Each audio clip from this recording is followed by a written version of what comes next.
आज मैं बना रही हूँ ग्रीन चटनी, जो मैं आपको हर वक्त बोलती थी कि मेरे हर खाने में तकरीबन यूज़ होती है।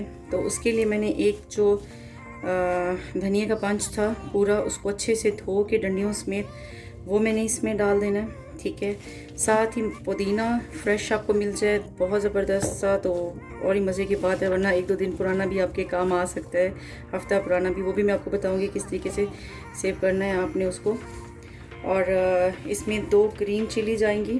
ठीक है, अपने टेस्ट के हिसाब से ग्रीन चिली डालें। अगर आपको स्पाइसी ज़्यादा पसंद है तो आप उसी तरीके से डाल दें, अदरवाइज़ आप कम भी कर सकते हैं इसको।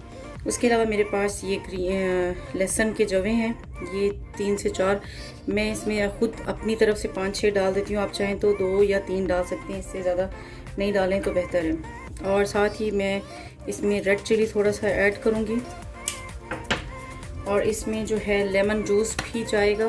ठीक है, इसमें आप तकरीबन 1 टीस्पून जो है लेमन जूस का वो भी ऐड कर लें, इससे क्या है कि काला नहीं होगा। और साथ ही जो है इसमें मैंने 1/2 टीस्पून से भी कम जो है मैंने नमक डाल लेना है। आप अपने टेस्ट के हिसाब से ये सारी चीज़ें डाल सकते हैं। तो कोशिश करें या तो इसी तरह से आप इसको बनाएं, वरना थोड़ा सा इसमें पानी जो आप ऐड कर लीजिएगा, बाद में कर सकते हैं, देखते जाइएगा। ये ना हो कि मशीन अड़ती रहे। मैंने इकट्ठे इसलिए डाल दी, मेरे पास जग बड़ा है तो आराम से इसमें हो जाता है। मैं इससे भी ज़्यादा इसमें जो है ना धनिया पुदीना डाल देती हूँ और वो आराम से जो है ना इसमें बन जाता है चटनी। अभी जो है आप इस तरीके से बनाएं और फिर मिलते हैं थोड़ी इसको बना के।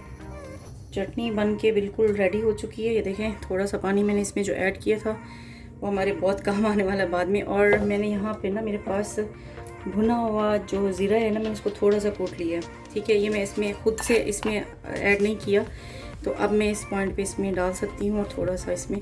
तो इसको मैं एयर टाइट जो जार होते हैं उसमें बंद करके इसको ऑलमोस्ट मैं 1 वीक तक यूज़ कर सकती हूँ। ठीक है, आप भी इसी तरीके से इसको यूज़ करें और फीडबैक दीजिएगा मुझे कि ये कैसी बनी। और मैं साथ ही इसके जो है ना डिस्क्रिप्शन में इसके साथ जो मैंने इमली की चटनी है वो भी मैं आपको दे दूँगी। तो चैनल को लाइक कीजिएगा, सब्सक्राइब कीजिएगा और अपनी दुआओं में याद रखिएगा। ये देखिए, ये जो चटनी है आप जब दही बनाने लगेंगे एज इट इज़ ये चटनी ऐसे भी यूज़ कर सकते हैं। और जब आप दही बनाएंगे दही की चटनी, तो उसमें भी आप इसके जो 2 चम्मच 1.5 चम्मच 3 जितनी भी आप दही बना रहे हैं उसकी क्वांटिटी के हिसाब से आप उसमें ये डाल सकते हैं। और नमक थोड़ा सा डाल लीजिएगा उसमें, क्योंकि इसमें नमक मैंने इसी के हिसाब से डाले, और मिर्चें भी। तो उसमें आप चाहें तो फिर ग्रीन चिली ऐसे काट के भी डाल सकते हैं साबित, या फिर रेड चिली आप जो है ना क्रश वाली वो भी डाल दें।